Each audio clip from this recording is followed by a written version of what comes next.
धन्यवाद सभापति महोदय, अध्यक्ष महोदय, जो आपने मुझे इस महत्वपूर्ण बिल पे बोलने का मौका दिया। सर, मैं बोलने के पहले वो परिस्थिति बताना चाहूँगा कि ये बिल क्यों लाना पड़ा सरकार को। अक्टूबर 2025 को सुप्रीम कोर्ट का एक फैसला आया और उसमें केंद्र सरकार को निर्देश दिए कि जो आपके कर्मचारी हैं, सेवानिवृत्त कर्मचारी, उनको न्याय दीजिए। मुद्दा सेवानिवृत्त कर्मचारियों के और केंद्र सरकार के बीच में था। वो कब गए कोर्ट में? जब उनको विभाग में न्याय नहीं मिला। न्याय देना विभाग का काम था। वो आपसे पीड़ित होकर उन्होंने कोर्ट की शरण ली और सुप्रीम कोर्ट में एक दिन में फैसला नहीं हुआ। सर, आप इतने दिन से सरकार में, ये महीनों सालों साल ये केस चलता रहा, आपने उनको बुलाया ही नहीं। सुनते उनकी क्या पीड़ा है। आपका कर्मचारी आपके खिलाफ कोर्ट में जा रहा है, वो आपके पास क्यों नहीं आया? और आया तो आपने उसका सुना क्यों नहीं? तो पहली फेलियर हमारी यहाँ हुई कि हमने हमारे आदमियों की सुनी नहीं, जबकि हमारी ड्यूटी ये है कि हम अपने कर्मचारियों की पीड़ा सुने, उनकी वेदना सुने। वो गए सरकार के खिलाफ और फैसला आप कुछ ने कुछ और कर दिया।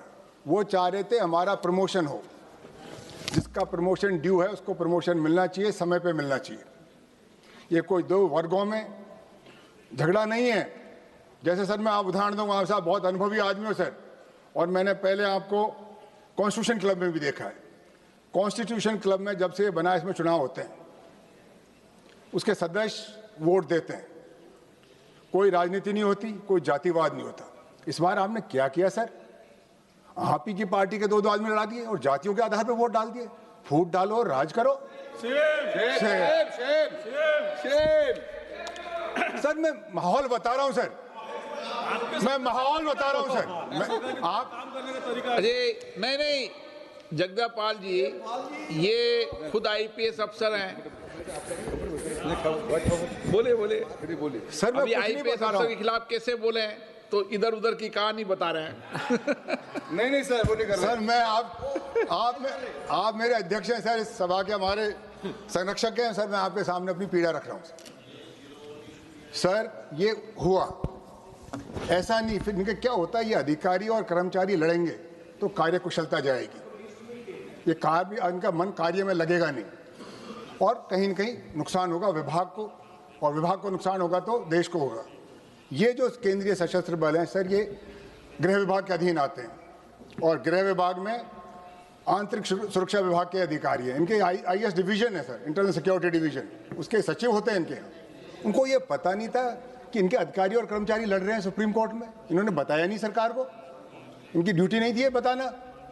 आपके कर्मचारी क्या कर रहे हैं, किससे दुखी हैं, क्यों दुखी है, कब तक दुखी है, आपको पता ही नहीं था। क्या गृह विभाग चला रहे थे आप?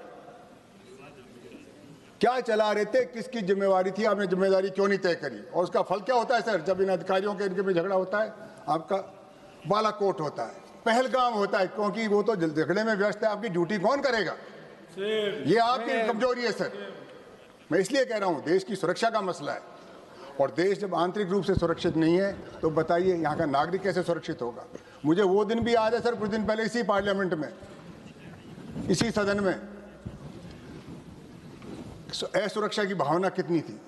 हमारे माननीय प्रधानमंत्री जी को सूचित किया गया कि मैं सदस्य एक बात हूं, कभी सदन के अंदर स्पीकर के वक्तव्यों पर सवाल नहीं उठाते। नहीं आपने विश्वास के सर, नहीं मैं ये नहीं कह रहा हूं सर, मैं कह रहा हूं सुरक्षा की बात, मैं सुरक्षा की बात कह रहा हूं सर, मैं कह रहा हूं सुरक्षा की बात। मैं किसी पे अजय नाम नहीं लेता सर। हमारे देश में हर नागरिक सुरक्षित होना चाहिए, हर नागरिक, और सुरक्षा प्रदान करना सरकार की जिम्मेवारी है। ये तो सही है। अब सर बताइए, अगर हर नागरिक की बात छोड़ दिए, अगर प्रधानमंत्री असुरक्षित है तो बताइए सुरक्षित कौन है?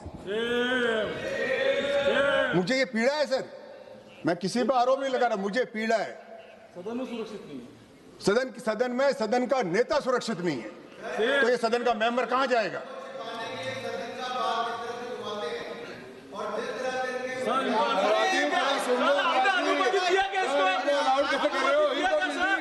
आपने अनुमति दिया क्या उनको? विधेयक पे बोले सर, मैं आपके परमिशन से बोल रहा हूं सर। विधेयक पे बोले, विधेयक पे, विषय पे सर, आंतरिक सुरक्षा का विषय सर। मैं आंतरिक सुरक्षा पे बोल रहा हूं, इससे बड़ी सुरक्षा क्या होगी? विधेयक पे बोले, विधेयक पे। सर मेरी बात बिल्कुल है, अनुराग जी के समझ में नहीं आ रही, मैं इनसे अलग से समझा दूंगा।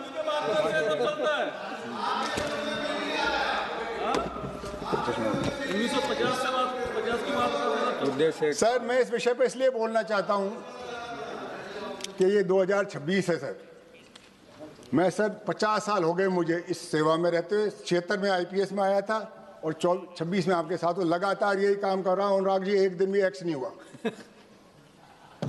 मैंने आंतरिक सुरक्षा विभाग में भी काम किया है सर, इस सीआरपीएफ में भी काम किया है। मैं आईजी पर्स था जो इसको डील करता था इस विषय में। सर आप विषय पे बोलने दीजिए ना, आंतरिक सुरक्षा पे। आप क्यों पीड़ित हो रहे हैं सर? इसमें आपका नाम नहीं आएगा। आप चेयर को संबोधित करें। सर मैं आपको संबोधित कर रहा हूं सर। अनुराग जी को मैं प्रयास करूंगा आपको समझाने की। सर ये आंतरिक सुरक्षा का विषय है। मैंने एक देश के नागरिक के रूप में देखा है इसको।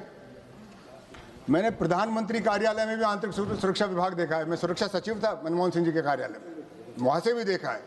मैं सीआरपीएफ में भी था, इसी विभाग को डील करता था। और मैं पुलिस में डीजी भी रहा हूं और इस सदन का सदस्य हूं। मेरे अनुभव के आधार पर बोल रहा हूं, मैं किसी पर आरोप नहीं लगा रहा हूं। मैं मेरे 50 साल के अनुभव पे कह रहा हूं कि इसमें सुधार की आवश्यकता है। उसमें किसको आपत्ति है? अगर हमारा सुधार आंतरिक सुरक्षा ठीक होती, अगर संवेदनशीलता होती, तो शायद ये पहलगाम और ये पुलवामा नहीं होता। हम जवाबदेही तय करते किसकी गलती थी इसमें, किसकी चूक थी और क्यों हुई। मुझे बताइए, आपने एक भी आदमी के खिलाफ कार्रवाई करी? इतनी गंभीर घटना हो गई। आप देखिए अध्यक्ष महोदय, कुछ समय पहले अपने बंबई में एक आतंकी हमला हुआ था। हमारे संवेदनशील तत्कालीन गृह मंत्री शिवराज पाटिल साहब थे, इस्तीफा दे दिया। महाराष्ट्र के मुख्यमंत्री थे, उन्होंने इस्तीफा दिया नैतिक जिम्मेवारी लेते हुए। पुलवामा में, बालाकोट में किसने ली जिम्मेवारी? मैं इसलिए कह रहा हूं, मैं किसी के आरोप नहीं लगा रहा हूं, जो हुआ जो आपको बता रहा हूं। इस्तीफा दिया था, चलो आपने कपड़े नहीं बदले, बदला क्या? सुरक्षा तो बिगाड़ दी। मैं किसी थोड़ी शर्म करो। देखो, आप तो अपने बिल पे बोलो, बाकी इधर ध्यान। बिल पे ही बोल रहा हूं सर, बिल पे ही बोल रहा हूं सर। मैं तो सुरक्षा की बात कर रहा हूं। वो सुरक्षा में भी आंतरिक सुरक्षा, इस देश की सुरक्षा, देश के नागरिक की सुरक्षा। सही बोल रहे हो तुम। सर ये इसका झगड़ा होता है जब क्या होता है, जब अधिकारियों और कर्मचारियों में मतभेद होता है, उनका काम में ध्यान नहीं लगता, वो लड़ाई में व्यस्त हो जाता है और कार्यकुशलता घट जाती है, सुरक्षा खतरे में पड़ जाती है। और इसकी बिल की जरूरत क्यों पड़ी, वही तो मैं बता रहा हूं आपको कि ये माननीय सुप्रीम कोर्ट का एक आदेश था जो अक्टूबर 2025 में आया। उसको सरकार उसके विधेयक लाइए, केंद्रीय सशस्त्र पुलिस बल 2026 आप लेके आए हैं। उद्देश्य कारण, इसका उद्देश्य क्यों बताया आपने? बताइए उद्देश्य क्या जरूरत पड़ी इसकी? ये फोर्स सर ना कांग्रेस ने बनाई ना बीजेपी ने बनाई। सीआरपीएफ 1939 में बनी थी, जब तो ये झगड़े नहीं हुए, जब तो लोकप्रिय सरकार नहीं थी, क्योंकि वो सरकार चलाना जानते थे, अधिकारियों से काम लेना चाहते थे, ड्यूटी बांटते थे, जिम्मेवारी लेते थे। और ये असम राइफल सर, ये तो कौन सी 1800 और कुछ साल की बनी हुई है, जब भी चल रही थी। आज क्या हो गया, हम इस पर चर्चा करें कि एक क्या नौबत आ गई कि हमारे जवान, हमारी व्यवस्था को हम नहीं चला पा रहे। आरोप का नहीं है सर, ये पक्ष और विपक्ष का नहीं है, ये देश की सुरक्षा का और सुरक्षा की जिम्मेदारी भारत के गृह विभाग में, ये मैं कह रहा हूं। उसको हमको चर्चा करनी चाहिए पार्टी से ऊपर उठ के, और जो गलत है गलत कहें, सही को सही कहें। दिक्कत क्या है? सुरक्षा में चूक हुई है। उसके कारण यह है कि आपके अधिकारियों का और कर्मचारियों का सुरक्षा में मन ही नहीं है, वो तो मुकदमे लड़ रहे हैं एक दूसरे के खिलाफ। जो एक दूसरे के घर में मुकदमे लड़ेंगे, वो घर कैसे चलेगा सर? ये है हमारा चिंता का विषय। तो मेरी सरकार से अनुरोध है कि आप इस बिल को, अगर आप बहुमत से पास करेंगे, आपका बहुमत है, पर उचित नहीं होगा। इस पर गहन चिंता हो, चर्चा हो और मंथन हो, और फिर जो सहमति बने उस पर आप निर्णय लें। अगर आप बहुमत के आधार पर करेंगे, आपका बहुमत आप करा लेंगे, पर क्या वो न्याय होगा? न्याय होगा उसमें जबकि सबकी राय हो, सबकी सहमति, और हम सहमति बनाएं। बहुत जरूरी है सर। आप अगर कर दिया, ये वर्ग जो लड़ रहे हैं आपस में मुकदमे, एक दूसरे के शत्रु बन जाएंगे। उनको एक ही काम करना है, देश की आंतरिक सुरक्षा। जब ये लड़ेंगे तो सुरक्षा किस किस को प्रदान करेंगे? ये क्यों बनाया? अपनों को आपने आपस में क्यों लड़ाया? इसीलिए मैं आपको कह रहा था सर, ये कॉन्स्टिट्यूशन क्लब में क्यों लड़ाया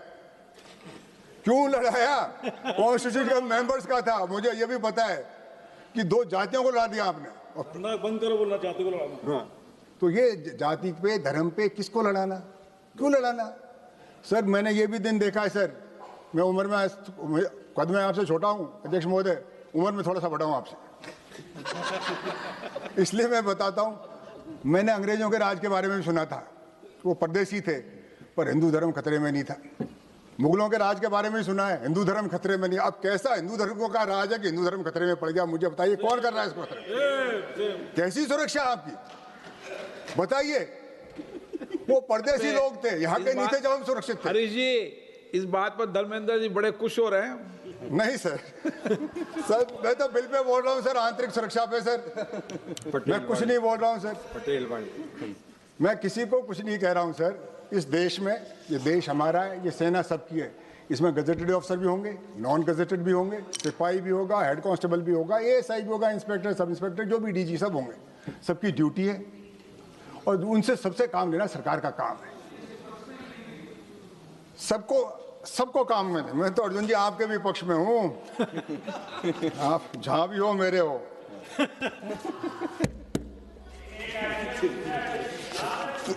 सर मेरा ये जो अनुरोध है ये बहुत गंभीर विषय है। आज हम इस पार्लियामेंट में बैठे हैं, इस सुरक्षा व्यवस्था में बैठे हैं, हम सुरक्षित है इसलिए बैठे हैं। अगर हम असुरक्षित होंगे, ये देश असुरक्षित होगा, इस देश में सुरक्षित कौन होगा? सेवा प्रदान करने वाले असुरक्षित है, वो कोर्ट में जा रहे हैं, उनके अधिकार सुरक्षित नहीं है, तो किसके अधिकार सुरक्षित है? ये सेना किसके लिए है? ये सदन किसके लिए है? सेवाएं किसके लिए? ये देश के लिए और देश को चलाने वाले, जिसमें पक्ष और विपक्ष दोनों हैं, हम सब मिलकर काम करें। इसीलिए मैं आपसे अनुरोध कर रहा हूं गृह मंत्री महोदय कि इसको जेपीसी को दें, सबकी राय लें। आप अब बिल लाए, 2 घंटे बाद पास कर दोगे, चर्चा कहाँ हुई? 2 दिन पहले आते, कागज आटते, पढ़ते, लिखते, आपको अपनी राय देते। होना तो सदन को ही पास करना है, इसी क्या जल्दी पड़ रही है आपको कि आज के आज ही इसको पेश करोगे, आज ही पास करोगे? क्या हो रहा है? जनमत जानो, जनमत जानिए, लोगों की राय लीजिए, देंगे आपको राय। सर्विंग ऑफिसर भी देंगे, रिटायर्ड भी देंगे, कहीं भी सर। सर पुलिस में हमारे ऐसा होता था कि पुलिस में जब पता लगाना होता था, पुलिस लाइन में जाते थे, जवानों से मिलते थे, अधिकारियों से मिलते थे। सर मैं ये पूछना चाहता हूँ गृह मंत्री जी, आपने इस फैसले के बाद कहाँ किस किस से संपर्क किया? बताइए। मंत्री नहीं है, किस से आपने संपर्क किया? क्या आपने जवानों से बात करी, हवलदारों से बात करी? क्योंकि सर बहुसंख्यक इस जिनकी हम बात कर रहे हैं वो जवान हैं। 96% रेल मंत्री महोदय कांस्टेबल, हेड कांस्टेबल, एएसआई है, उनकी बात ही नहीं हो रही है। 11 लाख की फौज में, अर्धसैनिक बलों में 100 आईपीएस अफसर है, आप सबको कंट्रोल नहीं कर पा रहे हो। 3000 गजेटेड अफसर हैं सर, उनकी आप कंट्रोल नहीं कर पा रहे हो। और ये 96% है उनकी, आप सुन ही नहीं रहे, तो किसकी सुन रहे हो? ये फौज को चलाएगा कौन? अधिकारी आदेश देंगे, पालना वो करेंगे।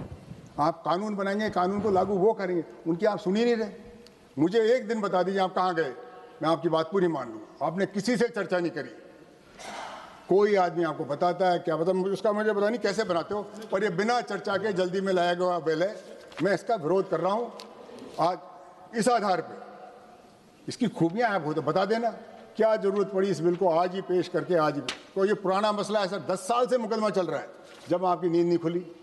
ये लोग क्यों तो कोर्ट में गए, सुप्रीम कोर्ट सीधा नहीं पहुंचता, कोई नीचे कोर्ट में भी केस चला होगा, धीरे धीरे वहां चला। जब क्या कर रहा था आपका गृह विभाग, क्या कर रहा था आपका कानून विभाग, वहां के वकील भी होते हैं। आप कोर्ट में क्यों हारे, उसका आप जवाब दीजिए। कोर्ट ने, हाई कोर्ट ने आपकी बात नहीं मानी, सुप्रीम कोर्ट ने नहीं मानी, तो इसी बात में क्या कमी थी आपकी में? अगर आप देश हित की बात कर रहे थे, देश की सुरक्षा की बात कर रहे थे, तो कोर्ट क्यों नहीं माना? मैं नहीं मानता कोई कोर्ट हमारे कानून के, देश के खिलाफ है।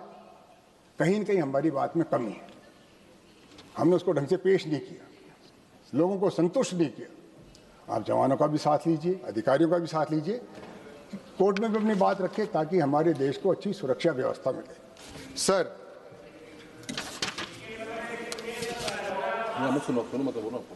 आप डिस्टर्ब मत करो, he is not reading. Sir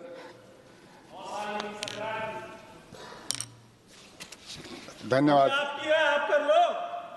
धन्यवाद सर, आपको मुझे बहुत कुछ याद दिला दिया आपने। मैं आपका आभार व्यक्त करता हूं और यही उम्मीद थी मुझे आपसे।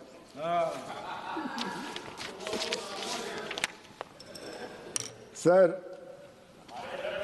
ये जो अलग अलग फोर्स बनी, अलग अलग उद्देश्य बनी थी, अलग अलग समय पर बनी थी, क्योंकि मुझे पता है गृह मंत्री जी क्या जवाब देंगे। इसके लिए तो नेहरू जी जिम्मेवार है। सीआरपीएफ 1939 में बनी थी जब नेहरू जी प्रधानमंत्री नहीं थे सर। कृपया ये मत कहना कि इसके लिए इंदिरा जी जिम्मेवार है। आप इंदिरा जी के बारे में कुछ कमी है तो जरूर बताइए, पर इंदिरा जी वो ही हैं जो आप बार बार कहते हो पाकिस्तान हमारा दुश्मन है, पाकिस्तान का ये कर देंगे। इंदिरा गांधी ने बात कम करी और पाकिस्तान के 2 टुकड़े करा दिए, वो इंदिरा गांधी थी। वो आप अपने मुंह से नहीं कहोगे कि हमारी सबसे देश की बड़ी चुनौती पाकिस्तान है। 2 टुकड़े किए, उन्होंने राजनीति नहीं करी, उन्होंने कर्तव्य निभाया। वो इंदिरा गांधी थी जिसने सिक्किम एक दूसरा इंडिपेंडेंट कंट्री था उसको हिंदुस्तान में मिलाया, पर राजनीति नहीं करी। उन्हें देश हित में किया, जनता के हित में किया। करना कुछ नहीं, बातें बड़ी बड़ी करनी। वोट भी नहीं मांगे पटेल। करना कुछ नहीं। मुझे बताइए क्या किया आपने, क्या किया? पाकिस्तान की कितनी इंच जमीन ली आपने? नहीं बात करोगे आंतरिक सुरक्षा की। आप तो इंदिरा जी ने कर दिया, नेहरू जी ने कर दिया, उन्होंने किया। उन्होंने देश को निर्माण किया, देश को आज़ादी दिलाई। इस पार्टी के वो सदस्य थे, कांग्रेस पार्टी के सदस्य थे, कांग्रेस पार्टी के बड़ा नेता थे। नेहरू जी का भी योगदान था, गांधी जी का भी था, पटेल का भी था, और जितने हमारे स्वाधीनता संग्राम में तो सब पार्टियों का, एक पार्टी का आंदोलन ही था, उसका नेतृत्व कांग्रेस पार्टी ने किया। तो आप जो अपनी बात बताई कि आपके कार्यकाल में आपके विभाग का ये फेलियर क्यों हुआ, आपसे कहाँ चूक हुई, उस चूक को पहचानिए, उस चूक को दुरुस्त कीजिए, और जिसकी गलती है उसको सजा दीजिए, जिम्मेवारी लीजिए। आप इंचार्ज हैं इसमें। आप इसको थोड़ी कहेंगे विपक्ष के नेता को कि साहब आप जिम्मेवार हो इसका। आपको 12 साल से आप सत्ता में, आपको ये पता नहीं कि आपके खिलाफ मुकदमा चल रहा है। आपको पाकिस्तान का पता है, अमेरिका का पता है, इसका पता है, खुद का क्या हो रहा है वो आपको पता नहीं है। ये बड़ी अचंभे की बात है। अभी भी समय है सर, चूक जाइए। अपन जागे या नहीं जागे, जनता जाग रही है। पटेल वाला पटेल। सर, मैं एक उदाहरण देता हूं आपको, कुछ अश्विनी जी की समझ में आएगा। सर, सरदार पटेल जब भारत के गृह मंत्री बने, या भारत जब आज़ाद हुआ, एक देश नहीं था। अंग्रेज एक बिखरी हुई विरासत छोड़ के गए थे, राजा रजवाड़े थे। और अंग्रेज क्या कह के गए, आप हिंदुस्तान में रहना चाहो तो हिंदुस्तान में रहने लो, पाकिस्तान में जाओ तो पाकिस्तान चले जाओ, और आज़ाद रहने, स्वतंत्र रहना चाहो तो स्वतंत्र हो जाओ। ये सरदार पटेल थे जिन्होंने हैदराबाद को एक किया, गृह मंत्री के पद पे थे, वो एक किया। कश्मीर की आप जानते हो, राजा कहीं जाना चाहता था, प्रजा कहीं जाना चाहती थी, सरदार पटेल ने कहा नहीं, हिंदुस्तान में रहना पड़ा। पर हिंसा नहीं करी, उसकी राजनीति करी। जूनागढ़ गुजरात में सर, पता नवाब साहब क्या कहते थे, बेगम क्या कहती थी, पर उन्होंने कहा नहीं, मैं हिंदुस्तान का गृह मंत्री हूँ, हिंदुस्तान के गृह मंत्री, इसको एक रखूँगा। हमारे बहुत सारे रजवाड़े थे, उन्होंने अपना कर्तव्य निभाया, धर्म निभाया, किसी पे बहाना नहीं बनाया, और सबको एक किया, अपनी कलम से, अपनी काबिलियत से, और सबके सहयोग से। आरोप लगाना किस पे? अपना देश है सर, पक्ष भी अपना है, विपक्ष भी अपना है, सेना भी हमारी है, अधिकारी भी हमारे हैं, कर्मचारी भी हमारे हैं। तो ये हमारे लिए बहुत जरूरी है सर। आप उस कुर्सी पे बैठे हुए हो जिसपे सरदार पटेल बैठे थे, वो सरदार पटेल जिन्हें राजा रजवाड़ों को, आप तो अपने मातहत कर्मियों की बात कर रहे हो, उनसे काम करवाया कि होना पड़ेगा। अश्विनी वैष्णव साहब जोधपुर साइड से आते हैं, वहां का राजा, युवा राजा, पाकिस्तान जाना चाहता था, वो पाकिस्तान की सीमा का था, और अंग्रेज उनको छूट दे के गए थे। उन्होंने कहा नहीं, कैसे मनाया होगा वो तो वही जाने, पर उन्होंने अपनी काबिलियत से मनाया। और जो नहीं माने सर, अध्यक्ष महोदय, अरे जी ये इतिहास में डिबेट नहीं हो रही। अध्यक्ष महोदय, अध्यक्ष आंतरिक सुरक्षा की बात हो रही है। आप कर्मचारी उनको नहीं रख सके। अरे सर, मैं आंतरिक सुरक्षा पे बात हो रही है, आंतरिक सुरक्षा पे बात हो रही है। उन्होंने आपसे, आपके मातहत कर्मचारी नहीं मान रहे, उन्होंने राजा रजवाड़ा को झुकाया, वो सरदार पटेल था, वो देश का गृह मंत्री था। ये है बात, इस बिल पे बात हो रही है ना, बिल पे बात करेंगे, सब बिल पे ही तो बात कर रहा हूँ। आंतरिक सुरक्षा की, बिखरे हुए देश को एक किया, आंतरिक सुरक्षित किया, सरदार पटेल ने किया, वो भारत के गृह मंत्री, वो भी गुजरात से थे, आप भी गुजरात से हो, आप भी गृह मंत्री हो, सब कुछ आप ही हो, सत्ता भी आपके, पर आप तो सर्वशक्तिमान हो सर। आपको डर किस बात का? आपको चैलेंज कौन करेगा? शिवसेना भी आपके साथ है, एनसीपी भी आपके साथ है, जो देखो कौन है आपके विरोध में। ये कुछ लोग हैं, हम लोग यहाँ बैठे, पर हम राजनीतिक विरोधी हैं सर। देश के हित में हम भी आपके साथ हैं। Very good. देश के हित में आपके साथ हैं। तो मैं आपसे प्रार्थना करता हूँ सर, मैं इस बिल का विरोध करता हूँ और इससे आपसे आग्रह करता हूँ, इसको जनमत के लिए जेपीसी को भेजें, व्यापक इस पर चर्चा करें और फिर जो भी सहमति बने उस काम करेंगे। धन्यवाद सर।